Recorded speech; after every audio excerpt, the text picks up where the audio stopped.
You searched how to buy shares of Einhell Germany AG. Einhell is a German maker of power tools and garden equipment, traded on Xetra under the ticker EIN.DE. This video is educational only and not financial advice, so always do your own research. To buy shares, you need a broker, and I will use eToro as the example to show the steps. After signing up, you must verify your account, typically with an identity document, and add funds to be able to purchase. Use the platform search and type the ticker EIN.DE to find Einhell Germany AG.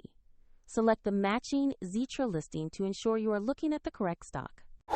On the stock page, check the company summary, the price chart, and market details for Einhell.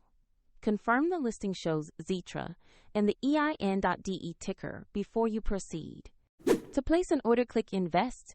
Choose the amount you want to allocate. Review the order settings and confirm the purchase. If the market is closed, the order may be queued or executed according to platform rules. If you do not have sufficient funds, the platform will prompt you to add money before completing the order. After the trade, your position will appear in your portfolio where you can monitor it and manage alerts. Find the eToro link in the description for the platform shown in this walkthrough.